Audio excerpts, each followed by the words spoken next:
Buenas y santas, queridos amigos que te la cuento, soy el padre Javier Olivera Rabasi. Hoy es 3 de diciembre del año 2024. Y a modo de agradecimiento, tanta gente que me ha escrito hoy por mi santo patrono, hoy es San Francisco Javier, el apóstol de las misiones, el apóstol de las misiones adyentes, donde no hay cristianos, o donde se han acabado los cristianos, quizás hoy porque hay muchos paganos gentiles en países donde antiguamente fueron incluso cristianos. Quería hacer una pequeña reflexión acerca de este gran santo, leyendo primero una pequeña parte de lo que es el martirologio romano, lo que es la vida de los santos. San Francisco Javier muere un 3 de diciembre.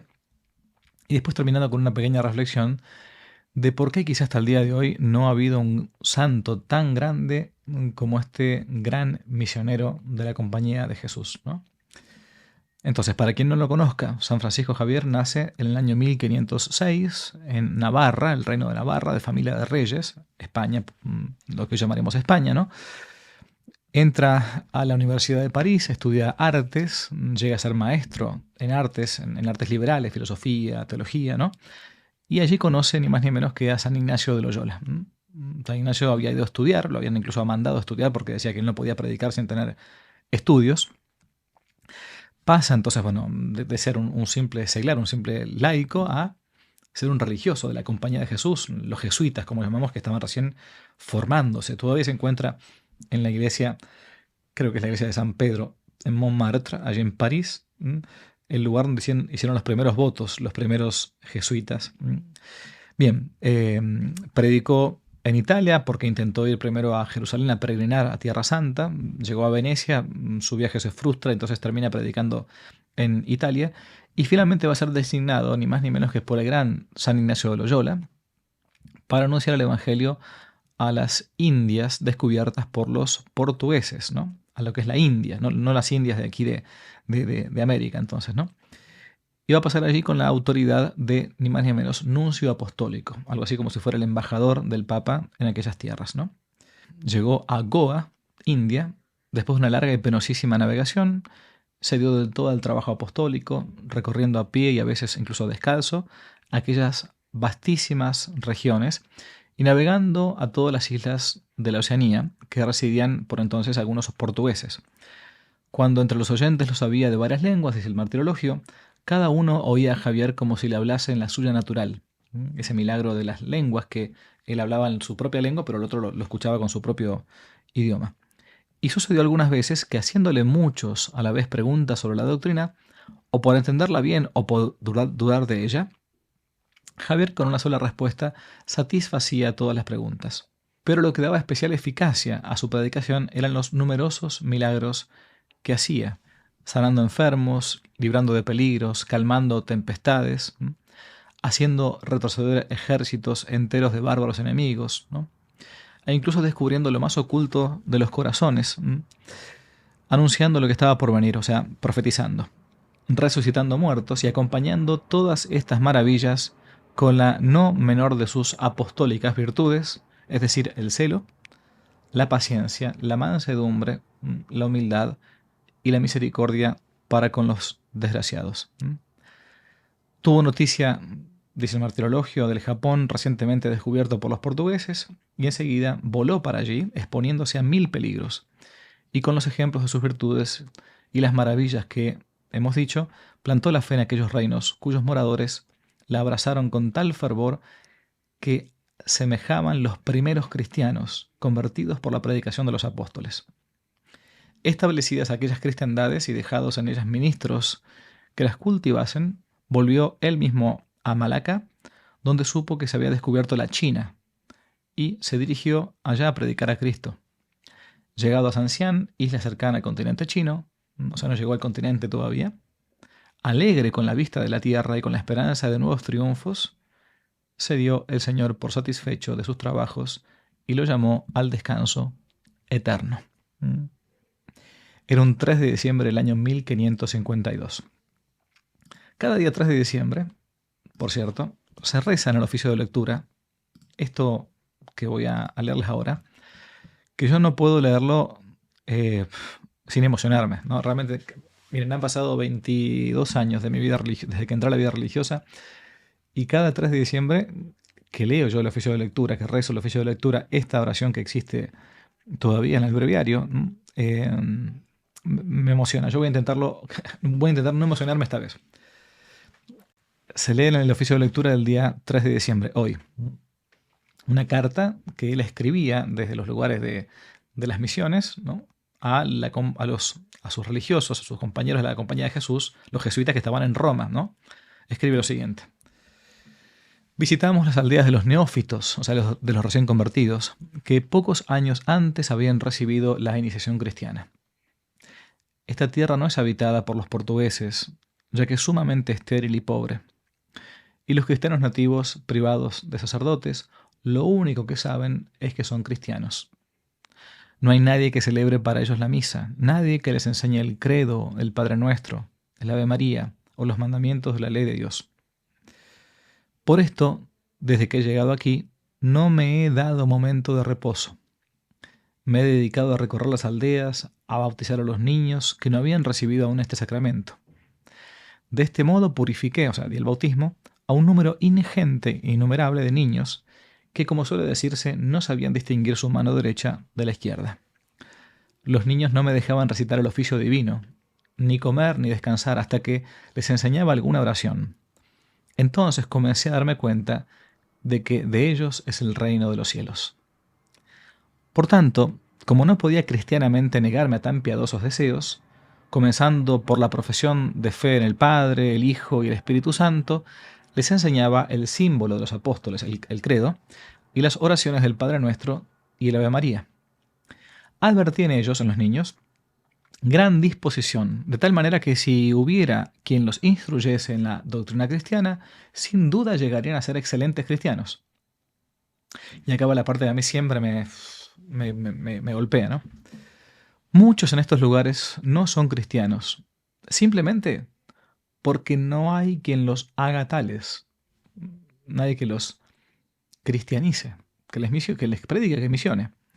Muchas veces me vienen ganas de recorrer las universidades de Europa, principalmente la de París, donde le había estado, y de ponerme a gritar por doquiera como quien ha perdido el juicio, para impulsar a los que poseen más ciencia que caridad con estas palabras.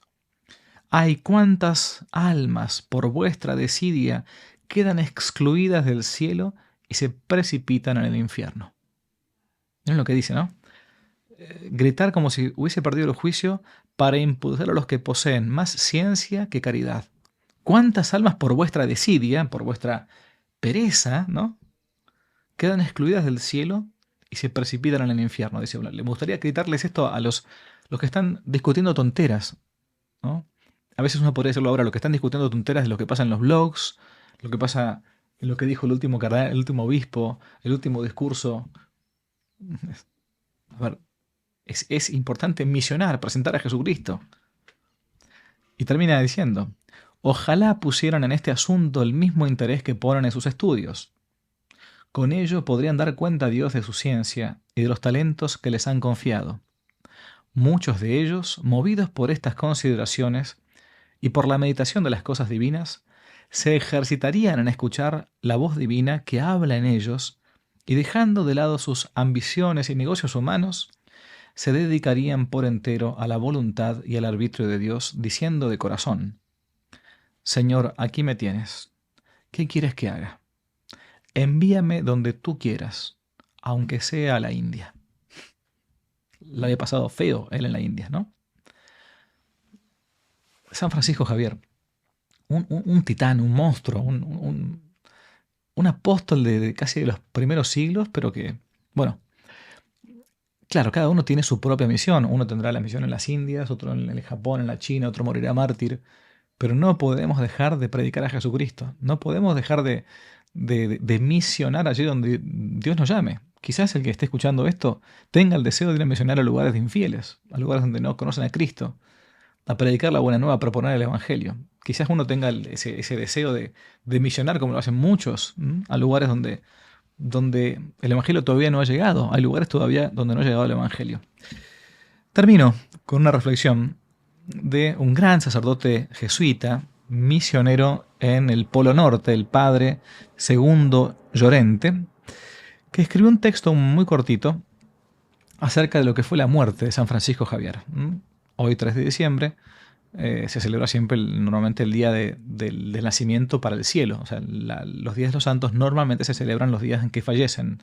No porque uno sea haga un morbo de la muerte de los santos, sino porque cuando muere un santo es porque nace para el cielo. Bien, y este texto que les leo ahora es del padre Segundo Sorente, este gran jesuita, misionero durante muchos años en el Polo Norte. Les leo esto. El fracaso aparente de Javier, el no haber podido llegar a la China, ¿no? Muere antes de llegar, viendo las costas de China, muere, ¿no? El fracaso aparente de Javier y su abandono final apenas tienen precedente en la historia de la Iglesia. Conquistas espirituales nunca vistas, planes, ambiciones, sueños divinos, poco a poco Dios se lo fue quitando todo. Muere con 46 años. Dios le despojó como despojaron a Jesucristo al subir al Calvario. Le dejó solo con un chino en una isla pequeña perdida en el mar infinito. Así va a morir San Francisco Javier, solo con un chino. Cuando lo tiene acorralado y sin salida, le quita la salud, cae enfermo. Y como no tiene casa propia donde reclinar su cabeza, le dan de limosna una choza de paja batida por el viento frigidísimo de diciembre que se acercaba. No hay cama, ni médico, ni sacerdote. Nadie en el mundo sabe que el padre Francisco Javier está enfermo. Lo que pasó entre Javier y Dios lo vieron los ángeles que le circundaban admirados. Javier murió solo, sin sacramentos, lejos de Navarra y del padre Ignacio, San Ignacio de Loyola, a quien escribía de rodillas. Luego de expirar en aquella soledad, le metieron en una caja con 4 sacos de cal viva. Cavaron un pozo muy hondo y Antonio, su compañero, le enterró con la ayuda de un portugués, un chino y 2 esclavos. Total, 5 personas. Escribe Antonio que no asistieron más al entierro porque hacía mucho frío. No llegaron a media docena los que asistieron al entierro. Pudo parecer que todo había terminado allí.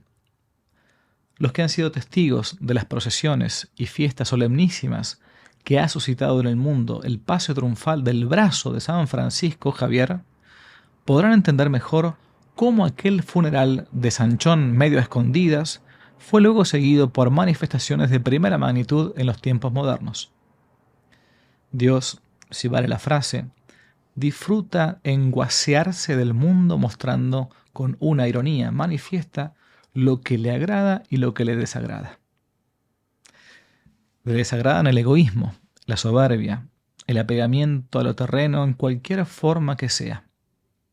Le agradan, en cambio, la caridad, la humildad y el deshacimiento de todo lo terreno por amor a él. El padre Francisco Javier mató y enterró el yo maldito que todos llevamos en las carnes, y vigiló cauteloso para que no resucitara. Se entregó a Dios, no negándole nada que le pidiese, y mientras más le pedía a Dios, más le daba Dios a Javier. Entonces Dios, para no dejarse vencer en generosidad, le dio primero un trono de gloria en el cielo al lado de los apóstoles, y en la tierra triunfos apoteósicos en que no soñaba ciertamente Javier cuando salió calenturiento de la nave para la choza de paja, llevando de limosna debajo del brazo unas almendras y unos calzones de paño. Somos muchos los que venimos a misiones como Javier, dice el padre Llorente, pero en 400 años no hemos visto quién le iguale. O por lo menos Dios no nos ha querido manifestar a ninguno. Tal vez no hemos sabido matar y enterrar hasta que se pudra ese yo traidor que se quiere apropiar la gloria que es debida a solo Dios. San Francisco Javier muere, con 46 años. Ojalá tengamos el 1% del celo que tuvo.